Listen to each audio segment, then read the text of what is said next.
We cutting loose. All right, everybody, it's time for another episode of DWMOD. We're not taking a break just because all the main stuff's done. Stanley Cup, NBA Finals, it's all over. We still got some baseball going. We still got stories going in the NBA. It's trade deadline stuff. We still got World Cup going on. We got a lot of stuff to talk about. We're going to get to today. Going to be a lot of fun. Andy St. Clair's in the house. Louie. We cutting loose.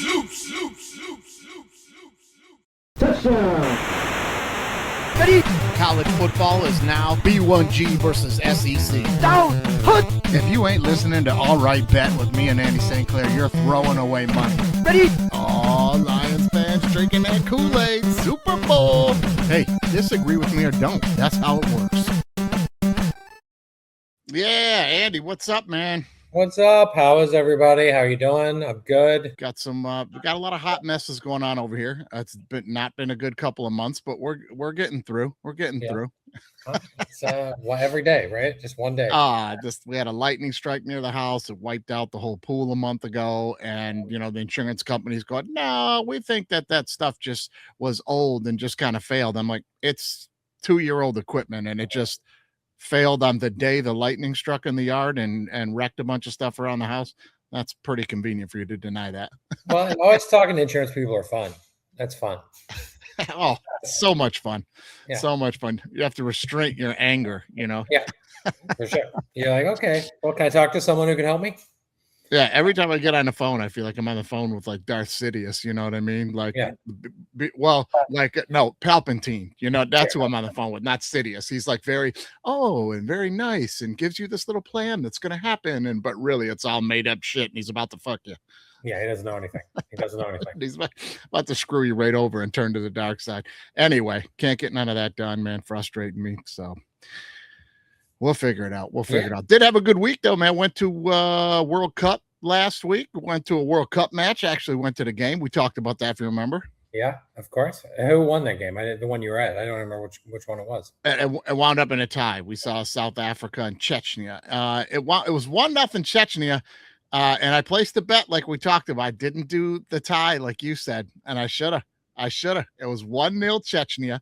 I paired it up with Mexico and I think Denmark or something on the same day. Who both won, and then the game I was at, Chechnya is up 1-0 with 3 minutes to go in the game, and some guy from South Africa kicks a line drive into the box, and this guy from Chechnya just couldn't get out of the way. Just tried to turn from stopping to be killed, and it hit him in the hand.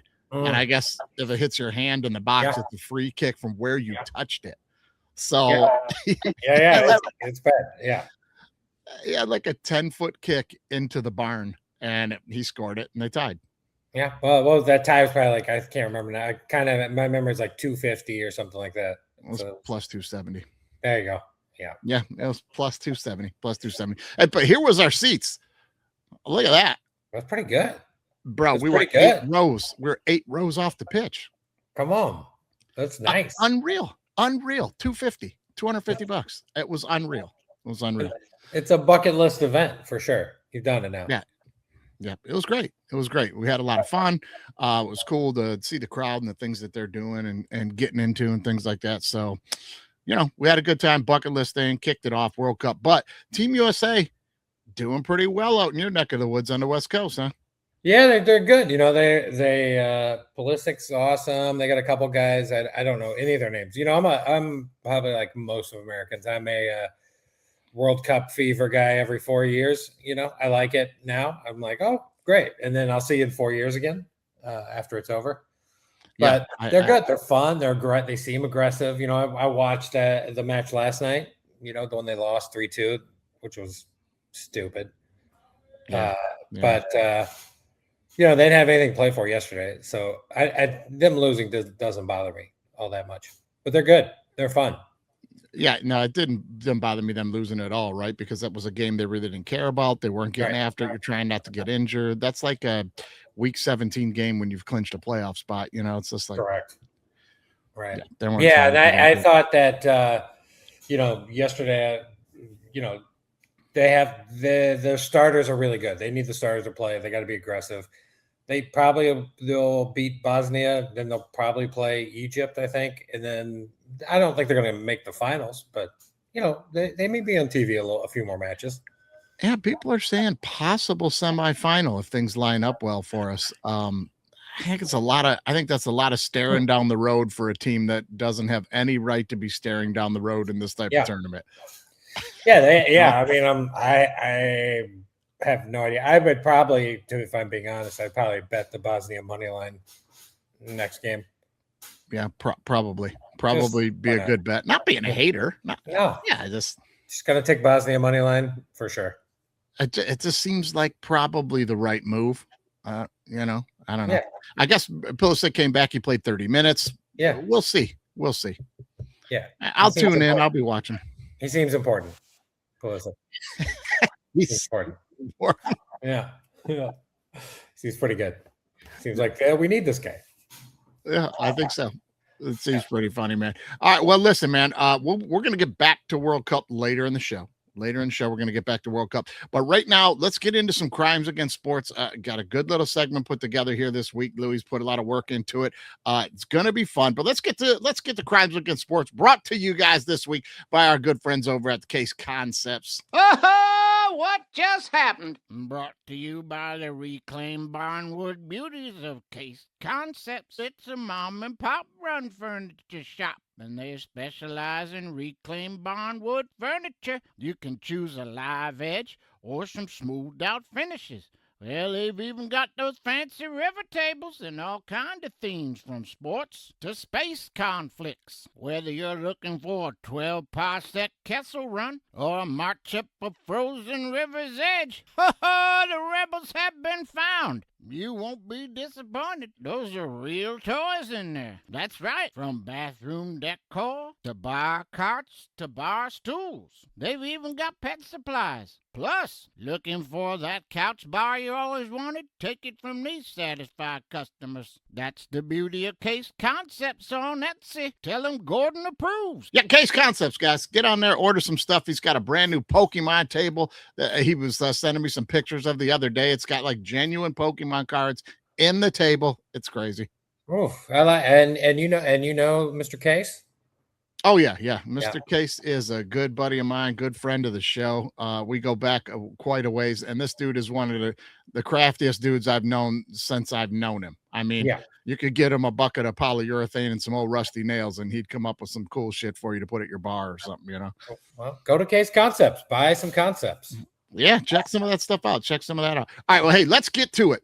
Crimes against sports. Andy, this week, crimes against sports is going to be focused on the Detroit Lions and our need to always be drafting corners in the first round of the draft, and it never, ever, ever works out for us. I'm sure you know what's going on with our current corner, but I just want to run down a little list for you right here that I think might be a little bit of fun. Okay, so we've done it 4 times, and recently as well. In 1997, the Lions took Bryant Westbrook out of Texas with the number 5 overall pick. Okay. And now Westbrook was a guy that was not a bust, though. Westbrook was a guy who injuries tore him apart. He popped his Achilles twice. That ended his career. But his rookie year with us, he was on the all-rookie team. If you remember, he did this on his very first interception in the NFL. So bring the Pats back. 3rd and goal from the 7. Pass is intercepted by Bryant Westbrook.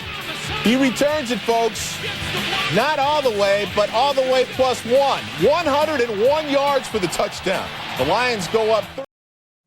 Yeah, he was pretty damn good, man. He had a great season. His second year, he was doing really well, and then he blew his Achilles out. So we can't blame him that. But he didn't blow his Achilles out until the 98 season, Andy, and that's an important fact, because in 1998, we took a corner in the first round again after drafting one who performed that well. What are we doing? Different Lions regime. Yeah. So in 98, in true Lions fashion, we didn't need a corner. We took him in the first round, and we took Terry Fair. If you remember Terry Fair. Now this guy also had an immediate impact on the Lions, was on the all-rookie team, and was an all-pro as a rookie, and because of a lot of this. Work better. That's my boy. Lions up 20-3. Fourth quarter, it's a 20-6 game. Terry Fair not going to settle for the touchback. Who needs the 20 when there's 80 more yards to go? One man to beat. And now Noah just running 105 yards, second longest in NFL history. His second kickoff return for a touchdown this year. Yeah, he ran back 2 kickouts for touchdowns that year. And yeah, Louis, that's a little bit of a grainy video there, bud. That's a little bit. Is that Sports Center? Is that Sports Center? That was an old local news 4 or something. That's all you could really find of these two guys because they never really had a big career. But he ran back 2 kickoffs and had a good year. But here's the thing, Andy. You drafted that guy in the first round, and he was an all-pro as a kick returner, all-rookie team as a kick returner. Didn't even start on a defense. Didn't even start. And the next season, he wasn't a starter right away either. Had to earn a starting spot then. And then he quickly went downhill. Once he started doing double duties, he's on the IR the whole time. Bust of a pick there, back-to-back years. So then that takes us to 2020. And in 2020, you know what we did with the number 3 overall pick. We took Jeff Okudah out of Ohio State. Now, Andy, Okudah a bust or not? And then I'll give you my 2 cents. Yeah, I think so. Yes, I do think he's a bust. Yeah, for the number 3 pick. I think it's very fair to say that. But here's what I'm going to cut. I'm going to cut Jeff Okudah a little bit of slack here, buddy. I'm going to put him in my Joey Harrington group of guys that I protect anyone from calling a bust. You can't call Joey Harrington a bust. Joey Harrington was a phenomenal talent, a smart guy, knew his X's and O's. Like for all intent and purposes, a can't miss quarterback draft, unless you got drafted by the Detroit Lions in the early 2000s, heading to 0-16 in a couple of years. Harrington goes anywhere else, and I will die on this hill. He probably would have been a borderline Hall of Famer, if not a Hall of Famer. He would have easily had an Eli Manning type career. But he got drafted by the Lions. And so did Jeff Okudah. And if you heard me say this once, you heard me say this 1,000 times. I'm not blaming Jeff Okudah. What are you doing when you're in a complete rebuild and you stink and you won 2 games over the last 5 seasons and your number 1 pick you're rebuilding with is a corner? You drafted a guy who needs to cover people, intercept passes, and be in pass defense. You drafted him to basically tackle guys because you're down 25 points by the end of the second quarter, and all the other teams do is run into football, right? Right, for sure. And how did he get banged up? Getting his ass ran over for 3 quarters every football game. So I mean, is that fair? It's fair. This Joey Harrington is. I'm not sure I agree with you on Harrington. The guy, if you look at his career stats, by the way, not great. Not great. No. That's my point, though, with the Lions. I mean, I don't know. He's a wash. He threw for 16, 22, 12, 12, 15, 8 interceptions all in these seasons where he played double-digit games. So he's throwing at least a pick a game. Yeah, terrible. Offensive coordinator in and out. We're switching from Mouse Davis in the run and shoot off of Andre Ware into moving into trying to get Joey. I mean, like, he was so good at Oregon, and everything around him said is savant, like just understood the game. And then anyway, I digress. But Jeff Okudah as well, right? I guess we'll kind of give him a little bit of a pass because that was bad too. Yeah. I mean, what are you doing there? So then that takes us to the guy that we drafted next. This guy is now in a whole lot of trouble. We take Terry and Arnold in the first round of 2024. Now, Andy, on this show, you know I've had my issues with Arnold since he's been here, right? Yeah. Terrible. He leads the league in holding, interceptions, all that stuff. Yeah. And I told you he wouldn't be with this team this season. I was like, that's it. They're going to get rid of him. Well, they got a little help here, buddy. Sure did. Terry and Arnold's been arrested in connection with armed robbery and kidnapping in Tampa, Florida. Now, Andy, what do you know about this story? I've read a little bit on it. I'm so confused. I'm like, why was he putting himself in that position? He makes NFL money. Like, what is he doing? Yeah, it seems to be the story of his life because every Sunday I would be yelling that at the TV. Why is he putting himself in that position? Yeah, that's the name of his book as a Detroit Lion. Why is he putting himself in that position? Yeah, it should. Well, he'll need to be watching out for the clutching and holding now when he's on the other side of the bars in prison there. I mean, this is he going to be in jail until the trial? Yeah, as of now, they're saying no bail. Right. And now that's got to be serious, right? When a guy is like, when it's your livelihood and it's your money and stuff, they usually let you out on bail to go to training camp and stuff until they're like, no, he's got to stay here. Wow. So Well, I don't know. I don't know where this thing's headed. The thing too is it's not going to hurt me still betting on the Lions to win that division because I wasn't expecting big things from him anyway. Oh, actually, our odds went up. They went up. Great. He cost us so many games. I'm still. You're saying they went down actually. So they were now. They were plus 125 to win the division, and then after the rest, now they're minus 190. Right. Yeah. Yeah. Right. We got. We're more likely to win the division. Right. That is exactly what you're saying. Right. No, they don't have to play him. Yeah, I just don't understand teams that are always in. On every single one of these things, with the exception of 97, the Bryant Westbrook, and maybe even 98, you didn't need to do it 2 years in a row. That's stupid. Stupid to do it 2 years in a row, especially when 97, Westbrook was really good. But in 97, Lions not bad. Like cusp of playoff team. Right. Barry hadn't left yet. Just a few years removed from the NFC Championship game. That's a spot where you draft a corner and then you get a good one like that. 2020 and 2024, and like we didn't know, not the spot to be doing that.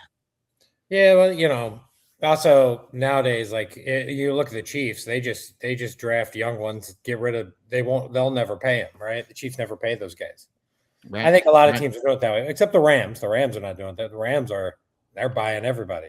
But yeah, I mean, I guess it's whatever your team's philosophy is, really. The Lions seem their philosophy a little bit is like take them when you need them. Yeah. But there's the difference, though. It's like when the Chiefs are doing it, it's like they're perennial Super Bowl contenders. That's like they're not in need at quarterback and offensive line and, maybe receiver, but that's a different argument for Kansas City. But I'm like, we're not in a spot where like a corner is going to help us turn the corner, if you will. Right. Right. So I had bad picks always. Just don't do it anymore.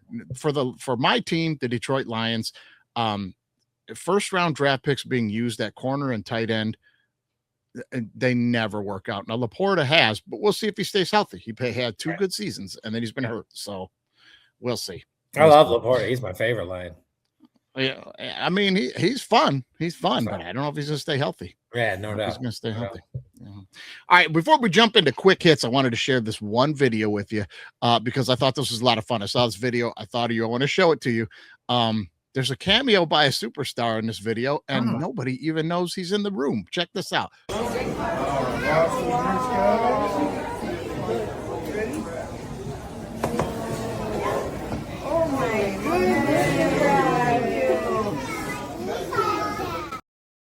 First of all, it's the biggest pizza you ever saw, isn't it? It's huge. I mean, are they going to win money if they eat that whole thing? Like, what's the deal? $5,000. I can imagine you could feed a small village with that thing. It's enormous. It's incredible. It's big enough to catch air. They could drop it off an airplane over Africa and just let it land like, they dropped in food, It's amazing. I'm like, that's got to be a bet. That's got to be one of those places you go in. You're like, if you can eat our large pizza, it's free and you get $100. Yeah, right.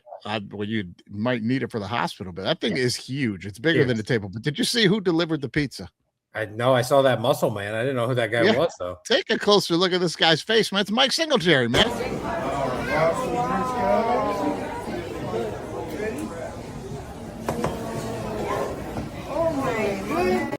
Yeah, Samurai Mike.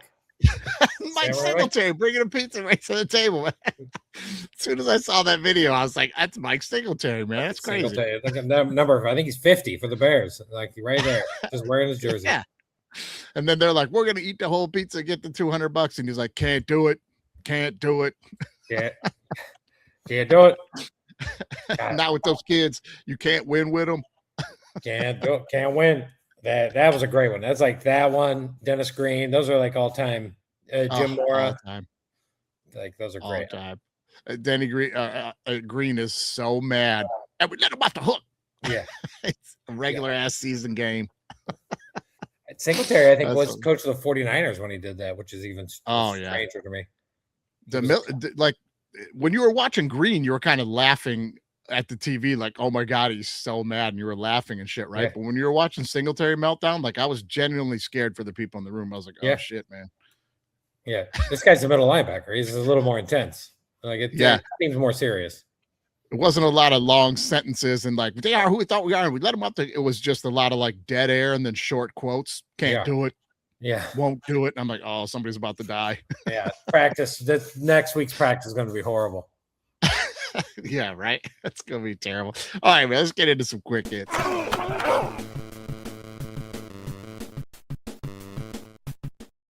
All right, it's NBA offseason, Andy. The Pistons have already started with something that you and I were discussing on this very show during the playoffs, man. Beef Stew has hit the road.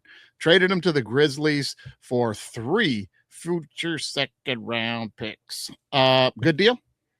It's a good deal. Pistons are getting freeing up some cap space, you know. And they trade him to the Grizzlies, which is fun because the Grizzlies are always kind of like the nasty team, like, you know, grit and grind Grizzlies. Like, so I love that he went there. Detroit did him a real favor.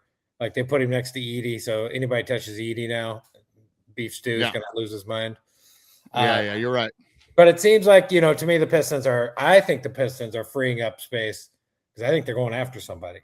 I think that's, you know, and we'll see who it is. And today they traded for Isaiah Joe from the Thunder. Who's all right? Now fill me in on Isaiah Joe. You're a lot more dialed into guys who are down the bench. You know, we don't know how good Isaiah Joe is. He's good, we think, but you know, in the Thunder, you know, there's just a lot of dudes there. So, and he was playing some minutes. He was, I think he was kind of like SGA's backup, but then McCain, who came in, kind of took some more of his minutes from Philly and kind of made Isaiah Joe a little expendable. The real key to Isaiah Joe is he's offensively, he can score a little more. I think he shot like 40% from 3-point land. You know, on those Thunder teams, I think he averaged like 10 to 12 a game for the season.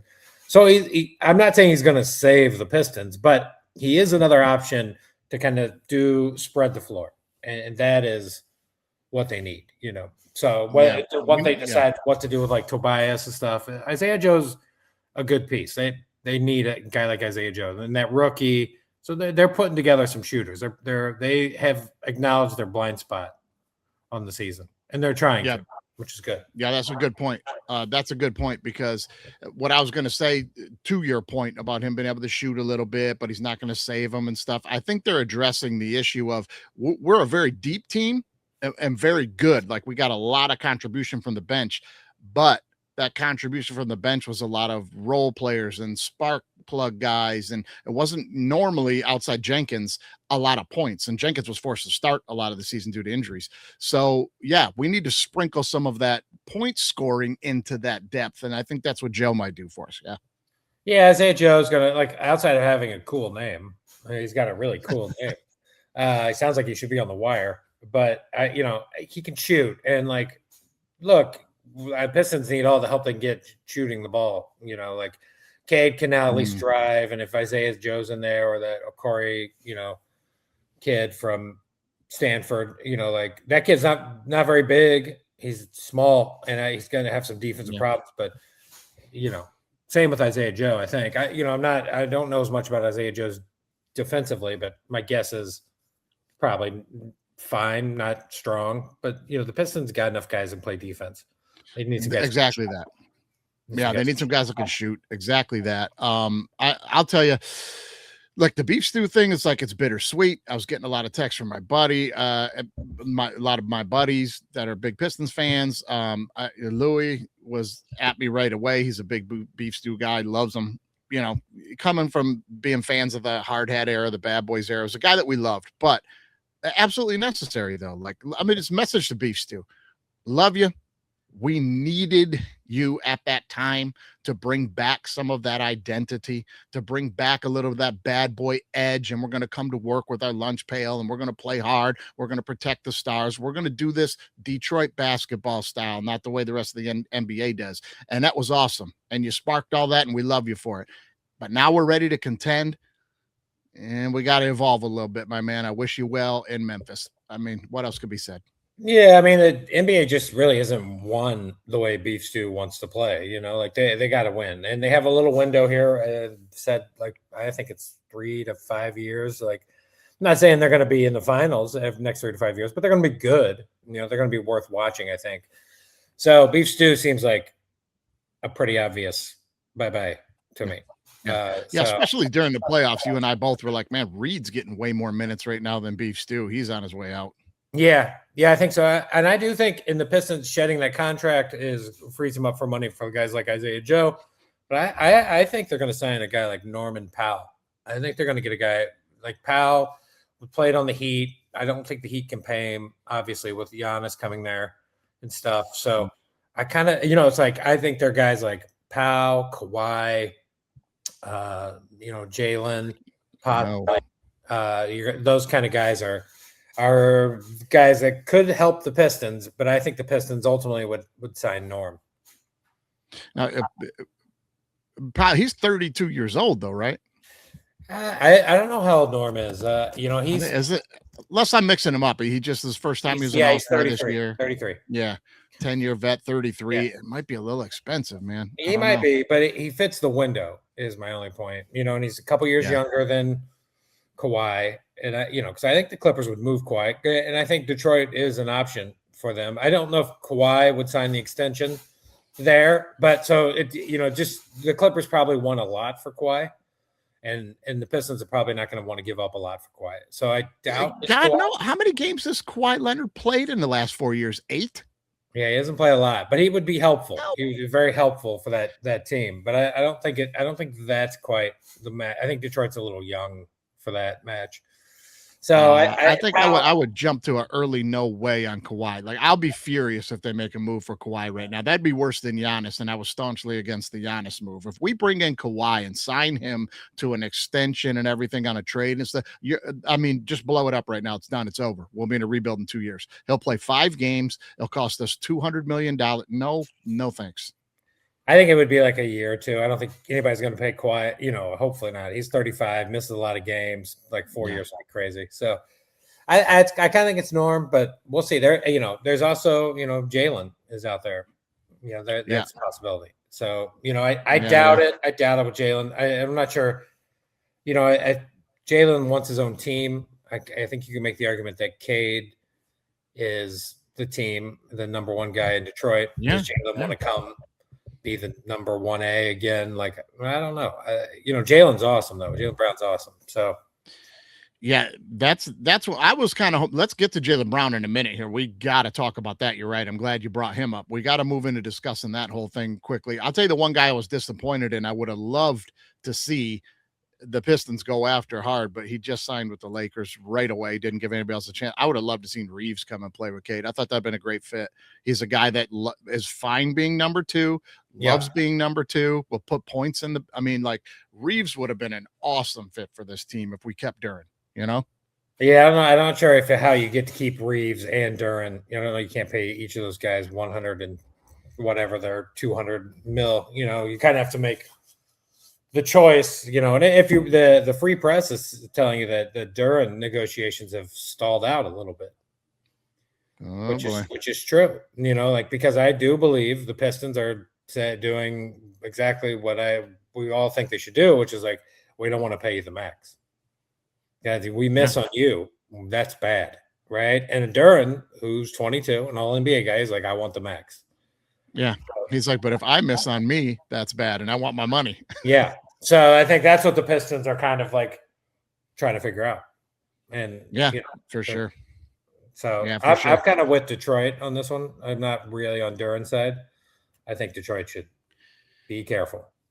Exactly what we talked about right on the show back then too, right? We neither one of us were in that new school of the only way you're allowed to be in America now. Either you're for it or against it. Either you should take turn or you shouldn't. You and I were both on here going, look, I don't know. This is a really tough one, man, because you're tying Cade's whole career to this guy if you sign him to a max length deal.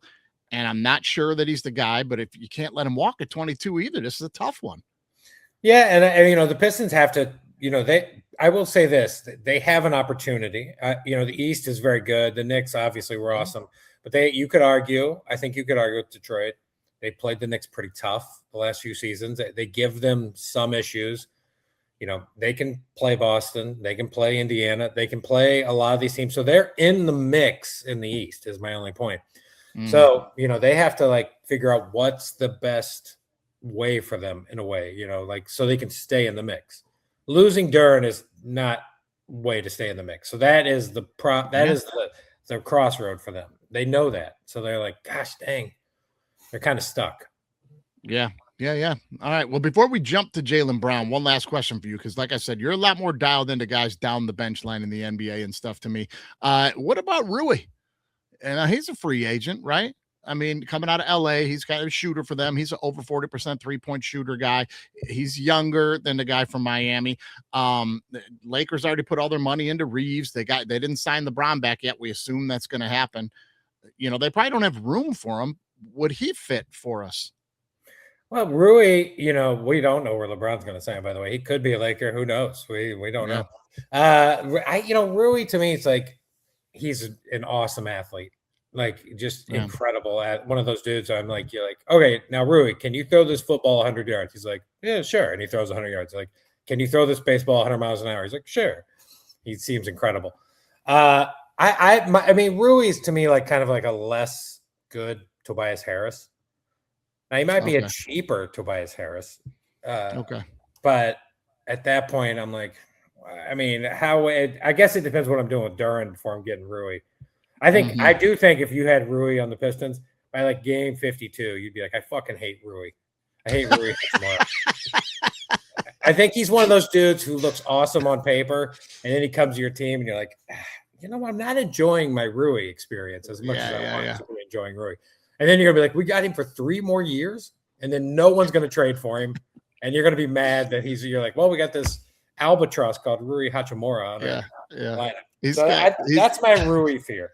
You're gonna hate it. He's got Trae Young. He's the Trae Young syndrome, is what he is. Like, this guy's a lot of fun, and then he's on your team, and you're just like, oh my god, can we get rid of this guy? Yeah, this guy? He doesn't even shoot that well anymore, and now he's hurt. Yeah. He's not as athletic as he was. You're like, okay.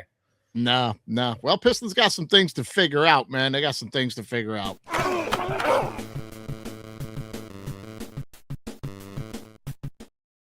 Okay, let's jump into it, man. Jaylen Brown, it is all over the place. He's the big piece that didn't move at the deadline. Boston has kind of burned themselves, with him. Listen, the bridge was kind of burnt going into this trade deadline before the draft, and they really tried to move him. They wanted Giannis. They got outdueled by Miami in compensation. So now they've got a locker room with a very unhappy guy who was very unhappy to begin with. Andy, where are you at? Where's your head on this?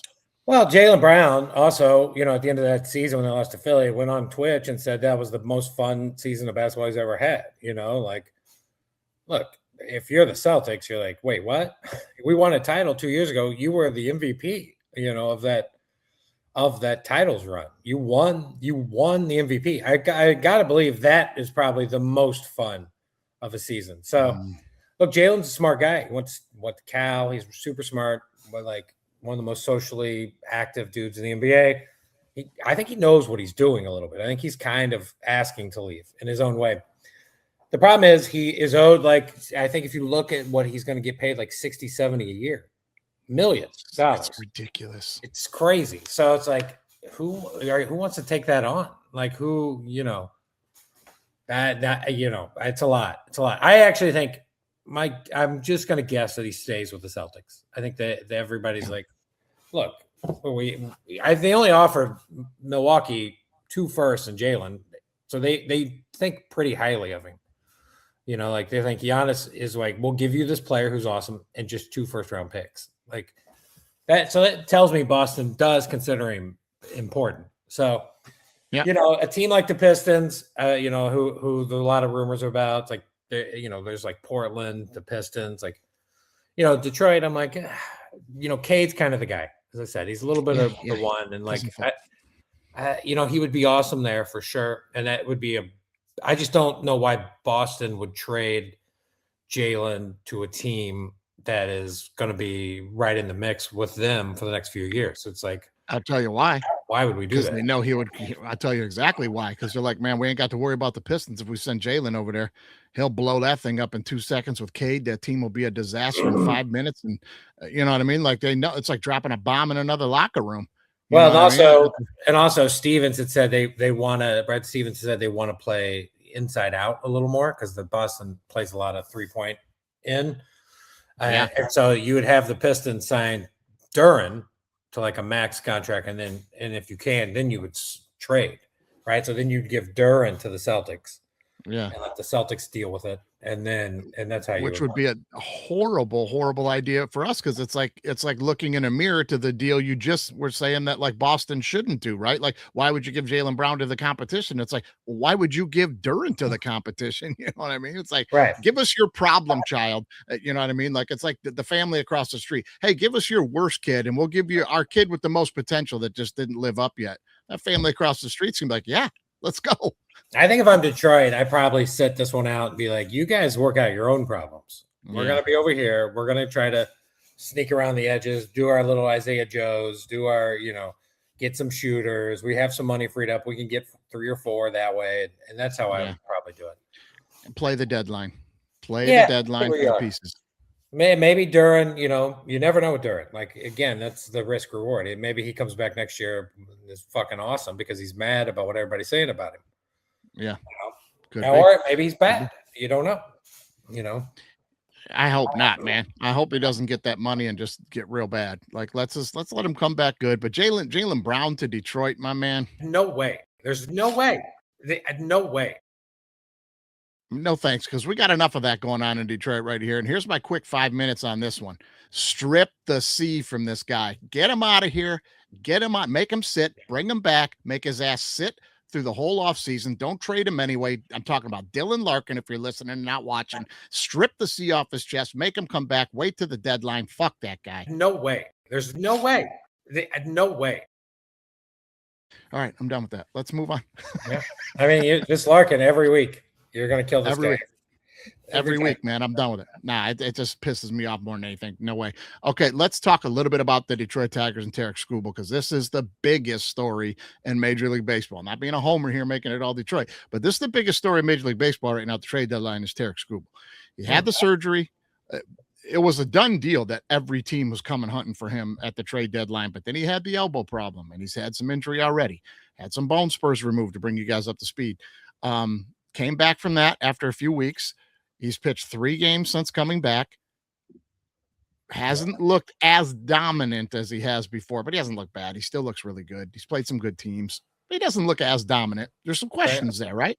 Sure. Yeah, for sure. I mean, it happens, right? I mean, it's like he can't be awesome 20 years in a row. He's going to have some up and down. Yeah. So the question here is for the Tigers, who are a hot mess ourselves this year, coming into the season, you could understand where their head was at, that they were like, well, we're just going to keep him and not sign him. We'll give Valdez the bigger contract because Boris isn't going to settle for anything other than $500 million. And we'll just play with him and see, if we're really, really good, we'll ride him to the World Series and adios, let him go. We didn't trade him because at that point you're willing to let him walk away because he might take you to a World Series, correct? Because that's what the other teams are trying to do if they get him, right? For sure. Right. So we started out not well. We looked really bad. And now in the last couple of weeks, we've gotten some heat back on, and we're only a couple games out right now. Really in a weird spot, man. What do you think? Well, I think the next month is, they're 34-47. The Royals are 34-48. Only 8 back though. The division's not, great. The whole American League's not good either. So the wild card's wide open, but right. You got the White Sox are leading. I think the White Sox are probably going to hang around. Cleveland's going to hang around. I don't think Minnesota's going to hang around. Probably don't think the Royals are going to hang around, to be honest. But, one of those teams could, Detroit or Kansas City could make, all they could do is get a little hot, put a little pressure. Then you get Skubal, getting out there. And I think Detroit can hang if they can just kind of survive, and which they look like they're surviving the rocky waters here. So they need to make a run. They got to get hot. Yeah. I'm kind of a couple years. Was that 2 years ago? They did that. Yeah, that was 2 years ago, and then last year we fell on our face into the playoffs. We had Right. first place locked up with 20 games to go. We pulled the Red Wings, but we made the playoffs. Right. Yeah. So I don't know, man. Here's where I'm at with the whole Skubal thing. I'm in the same spot that I was last year. You cannot pay the guy. That's first and foremost. We cannot pay you. Scott Boras, take your fucking bag and head out to Los Angeles or New York or Philadelphia or somebody that's going to give you $500 million for a guy that's had 2 injuries and is staring down it, had another one this year. Like, no chance, because our organization can't eat that money the way those other ones can. We can't have that. That'll set us back 20 years. I've been on that soapbox. We can't do it. Right. So we're not looking to sign him. So that takes us into the deadline. So to me, there's only a couple of options here. Like, for me, you have to sell. You have to move him. I don't care how close we are even to the division title. You got to be serious with yourself right now, especially if you're the wild card team, Andy, right? Like, do you really think you can win the World Series? Well, I mean, that's why the next month I think will decide a lot for the Tigers. Like, are they gonna, if they're moving up, right, maybe they keep him if they're gonna make a run. If they're gonna not get in there, then I do think if they're gonna sell him. Yeah, I mean, I think you have to sell him even if we're close to getting in, and here's why. Because even if you get in, then you ride him for his I'll only pitch 5 innings a game, right, because I'm looking at a big contract at the end of this thing. You got to win some wild card games. You got to win the divisional. You got to win the ALCS. Then you got to win the World Series. It's not going to happen. And you're letting him walk for free. And we are not in the position to do that. I think this is a no-brainer. I don't care if we're 1 game back of the division title come the trade deadline. You got to move him. And here's why. Because normally, I think you'd agree with me on this. Normally, when you had a big player at the trade deadline that you have to move, other teams know you have to move him. So they're not offering you what he's worth. And sometimes you don't want to make that deal. But here's why this year is different. Because the National League's got to get in a bidding war for who's going to get him to win, right? If you're the Dodgers, you can't have him going to Milwaukee. You know what I mean? Like, you can't. So we have a little bit of a different situation there. We can play them off each other. So if Milwaukee wants to be like, look, we'll give you 2 good prospects and a pick, but you can be like, that's fine. Dodgers are giving us 4, and hang up. Right. They'll call right back. You follow me. So I think you have to move this guy, right? Yeah, probably. I think it's time, right? I think it's time. They get some young dudes, and like the division they're in is great. It's not like it's very good. There's no dominant team. Yeah. They can be right back in it next year. Yeah. And now here's the thing I don't want to see happen, because if we're just talking logically as GMs, which you and I love to do, like, we do have the ability to like set aside fandom and think like a GM. And I love that. But if you're thinking logically like a GM, everything I just laid out, you have to move them. Or the opposite side of that is we have to really try to win the World Series, because we can't let them walk for free with a clown run in the playoffs, like I said before. So that means you got to be all in. Right. I mean, that means then in my mindset, if I think we're keeping him, we're not dealing him because I think we can make a run at the World Series, then you have to be one of the biggest buyers at the deadline to try to make that happen, or it's a big L. Right. So we got a bunch of young players. So your only other option here is I'm going to get a bunch of young kids who look really good, and I'm going to ship them all out for some rental players to put with Skubal, who's a rental player, to maybe get to the World Series. What? Yeah, well, you did say at the beginning of this that the AL was kind of wide open, right? Like, it wasn't very good. So, you got the Yankees, the Rays, right? And then who? Seattle's 41-41, Houston's 40-43. Look, if things break right, maybe they don't have to play the Yankees or the Rays in the finals, right? In the American League Championship Series. So that's to me what I think you could possibly think. Like, if you're like Tigers, Mariners, be like, we almost beat them last year, right? Yeah. Let's do it again, right? Then you get right. So I'm glad you said that. Because that's exactly right where I want to get into the thinking process. So if you're thinking just like that, you have to be thinking, and if that's the case, then we better go all out and go for it, or we're letting them walk for free and we're getting nothing. We got to make some deals and bring in some big guys at the deadline to get over the hump. And that's stupid to me. And he's a free agent after this year. He can leave the Tigers. Yeah. The only thing that he can be, he's got to be traded then. He's got to be traded. The only thing that's hurting us, the only thing that's really hurting us on the trade market with him right now is that he is a Boras guy, because we can play the National League off each other. Whoever gets him, whoever doesn't get him in the National League is looking at like, well, we're not going to get to the World Series then. right? I mean, it's kind of the thought. But every one of those teams also, because of Boris, has to sit down in that room and go, but we also can't sign him. He's a rental for us too, because Boris ain't gonna take anything less than $500 million. And I don't think anybody's giving it up. This guy's injury. It'll be interesting too, like what I wonder what don't know how this really works is that I believe that next year, like there could be a strike in baseball next year, a big one. This would be the last year, and that then tells me they redo like contracts and negotiate, all that stuff. Like if that will scare teams away from making this type of trade, generally, or push them into it, because one of the things that's on the table is 5-year limits for guys now. No more 6, 7, 8, 9-year contracts for leaving your team. Right. I think they're taking a small page from the NBA and then like reinventing it. Like, if you want a big contract, you got to stay at the team you're at. If you leave, it can only be a 5-year deal.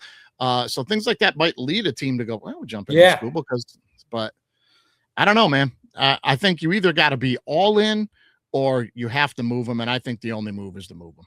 Probably. Yeah, I'm with you. I think it's got to move. Yeah, we got to move them. So at Skubal, see you, buddy. No way. There's no way. No way. Yeah, there is absolutely no way, man. All right, let's jump into Knock It Off before we get out of here. We're jumping a little bit World Cup. But hey, before we get to that, you know what time it is, Andy. Oh, yeah. Knock It Off is brought to you by the official beer choice of the DWMOD podcast. That's Old English 800 Brass Monkeys. Brass monkey, that monkey, brass monkey, chunky. That funky monkey. Sometimes. Just to mess with us. I think sometimes he's late with it. Just see how stupid we look. You're sitting here waiting for it. I know. I was already singing the song. I was like, hit it. Let's go. I think he waited for you to just start going brass, and then he hit it. Like, he's cracking up back there. What an asshole. All right, let's jump into some Knock It Off. All right, everyone. Time to do me a favor and knock it off. Okay, buddy. World Cup. Let's talk about these hydration breaks. You familiar with this? Yeah, for sure. I like them. I like a lot of things the World Cup does, which it seems faster. There's a lot more goals. The hydration breaks to me are kind of funny. They kind of sometimes ruin momentum, I've noticed. Like they slow like a team, you're like this team's, and then the hydration break happens, and it's I don't know what happens. The other team the team that I think has all the momentum takes the hydration break, and I'm like, oh, what was in that? What was bourbon in that hydration? Like, what were they hydrating with? Like, yeah. So you're right. Like, that's another thing my wife said when we left the World Cup game was like, you know what? I like it. It was under 2 hours. The game kept going. There wasn't a bunch of stops. Which is what people love about soccer, especially the purists over in Europe. The whole concept of the strategy of the game is that the time doesn't stop. Right. So this whole thing was born as soon as the World Cup came to North America. They don't do hydration breaks. They've never done hydration breaks in the history of not just the World Cup, but European major, Premier League soccer, none of it, right? So I guess this was sold to us in pieces, and here's where it's headed. So at first, all the teams came over here, and I'm sure you saw some of the news stories that like they were not acclimating to, like, especially here in Georgia, like the humidity. There were stories all over the news that teams like Scandinavian teams or whoever, Middle Eastern teams, they came here and they were like, what is this? And they couldn't practice. They were falling down and couldn't practice. First of all, I'm not buying into that. These guys are professional athletes, and the guys from the Middle East play soccer in a desert. I'm not buying any of that horse shit. Right. Yeah, no way. This was about selling ads, right? Yeah. So they made that whole thing up just so that they could shove these hydration breaks on us, so that they could sell ads. And that's how they labeled it too. They labeled it as, this is an opportunity for advertising, like they said it. So the hydration breaks come at 22 minutes in the first half, 67 in the second, right? That's when they come in. Yep. So they sold us that to put the hydration breaks in just for advertising, simply for advertising. And then what was the next thing that started being leaked out by FIFA that is being talked about on pregame shows now? It's all over the internet. There's a big controversy right now, and the murmuring is starting to move soccer to 4 quarters. Oh, I didn't know. Oh, it's all over. I didn't know. Alexi Lalas was talking about it on the desk. He made a big statement from the Fox desk. I tend to, like, when Lalas talks, I tend to, like, not listen. I notice I turn my ears off. Yeah, we're going to get into that in about 2 seconds, too. That's going to be my second segment for Knock It Off. But he made a big statement from the Fox desk that was like, you better get with it. You better evolve with the times. It's evolve or get left behind. And like it or not, in our lifetime, you're going to see soccer move to 4 quarters. So get over it. And I'm like, boy, coming right from the desk of the people who would love to see 4 quarters worth of advertising. Sure. Like, what a fucking shill. Anyway, this is the big thing, though. Now there's this big push to move it to 4 quarters, and soccer fans hate it. And I'm like, that's all they needed to do was let World Cup come over to America, and in 5 minutes, a gang full of dudes who don't watch the sport, don't care about the sport, don't like sports in general, will never have to go anywhere or do anything, are trying to figure out a way to make a bunch of money off it and not have to be involved. Right. For sure. For sure. Also, I'm sure, with the way betting is, FanDuel and DraftKings, like it's probably easier to bet soccer in quarter sections, like football or basketball. Oh, interesting. Interesting. I'm sure, after the end of the first quarter in this made up soccer world that we're living in at this moment, they would be like, England, Croatia, like England, minus 120 to win this quarter, however they want to do it. So I'm sure there's some of that too. I don't know, but that would be my guess. Oh, I bet you're 100% right. It makes complete sense, brother. Oh yeah. Yeah. So they added, but you see how they leak these things out in increments to get where they want to get. They don't come right out and say, hey man, there's a lot of money to be made if we go to 4 quarters. No, it was guys are exhausted. This weather's bad. They need a hydration break. And then as soon as FIFA started seeing the money from the hydration breaks, they went, oh, wait a minute. Yeah. 4 quarters now. What about this 4 quarters? What about this? I always think about these hydration breaks as I wish we implemented them in like NBA and the NFL, but you don't tell them, you don't tell the teams because there's, in soccer, you're like, okay, I get it. It's like halfway through the first half and blah, blah.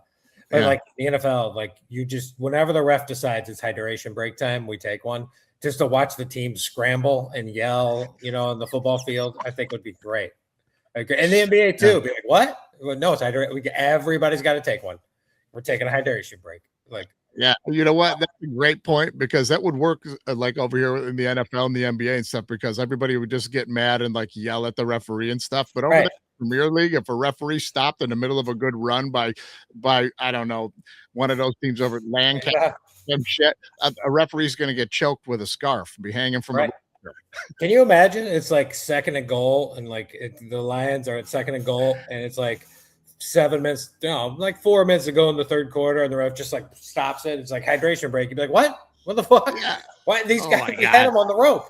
And it's somewhere down there in South America or something. Oh my God, they'd kill the guy over in the Middle East. They'd murder him. They'd murder the ref. They got the Vikings like on their heels. They're about to like go up by 14, and the refs call hydration break. The Vikings get to like figure out their defense, intercept the people lose their mind.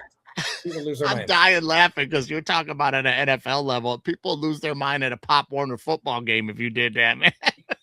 Can you imagine the text you would send? You'd be like, this fucking hydration break? Goff threw an interception. Like I thought, what is he doing? You'd be so, and you wouldn't even blame Goff. You would blame the hydration break. You're like, we were just going to run Gibbs. Yeah, and then we gave Campbell time to think of a play. He ran some dumb flea flicker at the 4-yard line. Yeah. It's exactly what would happen. Or it would be the other Lions way that we always get screwed is like we'd line up quickly to run the play on 2nd and goal. And like no defensive player would be out on the left side of the field. And St. Brown would be out there like, yo. And then they'd be like, hydration break. You're like, what? It would be crazy. In the Super Bowl, it would be crazy in the Super Bowl.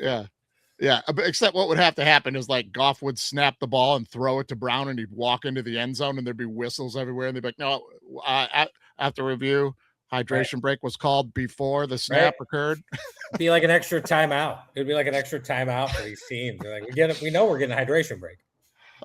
Hilarious, man. That is a hilarious bit, man. All right, with the hydration break, quit trying to change soccer because we don't want it here anyway. All right, everyone, time to do me a favor and knock it off. Okay, let's get to your buddy Alexi Lalas here before we get out of here. Just like you said, nobody wants to listen to this guy. He's a notorious asshole. Everybody hates him in his own peers' world. Yeah, you know what I mean? So it's all done. Hates him. Why is he on there with Fox? I don't know. It feels like he's like the USA representative, like he follows them. And maybe he's a great guy. But I have to say, a lot of my text group soccer buddies have poisoned the well with Lawless with me, Or they're Sure. like, Lala sucks, and I'm just like, he sucks. You know, like I just kind of follow in this one because I'm like, and then I listen to it and I'm like, he does suck. Why don't like He this does guy? suck. He does. He's Don't so we have fun. somebody else? Who was the little the tiny brunette guy that was like our all-time leading scorer, was like one of the best players on our team, like Donovan or something? Was that his name? Landon Donovan. Yeah. That's it, Landon Donovan. Yeah. What? Just get him. Just get him. You know what I mean? Or just someone entertaining. You know, I don't even play soccer. Just somebody fun. Like, Yeah. I would love to worst see part Chris about it- Fowler. Chris Fowler. Let Chris Fowler do it. He'd be great. Like, who gives a shit? Yeah. Put John McEnroe up there. Fucking Bill Raftery. Bring Raft in to talk about soccer. And That I'd would be be like, great. this is fun. This is really fun. That would be great. Yeah, that would be great. That would be great. Here's the thing with him though, like he's an egomaniac. He is an egomaniac. He thinks he's one of these great players to ever foot the ball or something. You know what I mean? It's like, here's the thing that's going around on the internet too, is like everybody's constantly pointing out the fact that like he's up there with Thierry Henry, who's like this from France. He's one of the greatest players ever. It's like not even arguing. Like you talk top 10, 15, like he's one of them. You know what I mean? And then this other guy was Zolatan Ibrahimovic or Zoltan. He, again, another guy that's like heralded as one of the greats to ever play. Yeah. And then you got Lawless up there, and I'm with you. If it's to represent the United States because it's here and you want somebody up there that we recognize and that's fine. But know your place. I mean, this is like a panel of Tom Brady and Steve Young and Jay Cutler, and like Jay Cutler won't shut the fuck up. Right. It's like he needs to go to Kenny Smith school, right? That's what I always think. Lawless does. You know, like Kenny Smith's up there with Shaq and Barkley. Those guys are like an absolute different show, of course, but different tiers of players. And Kenny finds his way into and Kenny's awesome, was there first, so he's more comfortable. But Kenny doesn't talk about how awesome a player he was. Yes. He's not like, I was fucking awesome. He's like, yeah, Jordan was on my college team. He was really good. You know, I was on the Rockets team that won. We had Olajuwon. That team was good because of him. Like, he needs to go to that school. Like, Lawless talked to, like, he's been carrying the American flag for U.S. soccer for 50 years. And without him, we'd be nowhere. I'm like, I know. It's like, it's so like delusionally gross. You know what I mean? Like, I'd love to be able to do, like, I wish SNL would spend the money and do like an awesome cold open lampooning that group and literally get Tom Brady and Mahomes up there with Jay Cutler, and Jay Cutler won't shut the fuck up. Right. That would be hilarious. Cigarettes, just fucking pulled butts, you know. Yeah, guys, let me tell you, when I was with the Bears in that NFC Championship game, my knee was hurt. Okay, my knee was hurt, but he never threw for 4,000 yards. He was like, I never threw for 4,000 yards, but I was awesome. You know, yeah, I mean, come on, man. I took the Bears to the NFC Championship game, man, and we'll be like, I think Cal Orton took me to the Super Bowl. Would you shut the fuck up, man? Right, it doesn't. It's not a big accomplishment. I know I'm with you. So I have tuned Alexi out. I'm like, ugh. I roll my eyes when I see him. Yeah, I'm done. You know, Zoltan, or however you say his name. He's great because he's like, to me, the bad guy in Beauty and the Beast. Yeah. Like Gaston. Yeah, he's like Gaston. And so he's great because to me, he's like living, breathing, real life Gaston who's good at soccer. Like he just awesome. So I'm in. And he always shits on Lawless too, and I'm like, and I'm American, and I think it's funny. I'm like, I shit on that guy. He's an asshole. Yeah, you know what I mean? Like, it's like, and what, and just a parallel to politics for a tiny second. It's like, this is the world stage. And we put like our Donald Trump equivalent to USA Soccer to the world up there as the announcer. Like, thinks he's greater than he is, has accomplished nothing, his undeserved sense of self-accomplishment, bolstering, fucking idiot. Right. Yeah, he's not great. But luckily we only got like 2 more weeks, and then I don't know when I'm going to see him again. I guess 4 years. I don't follow Alexi. No, I won't see him again at all. But the big knock it off thing for me here is, though, it did kind of leak out from Fox that like this is the recipe for their shows and their producers, and that's why he's on the show.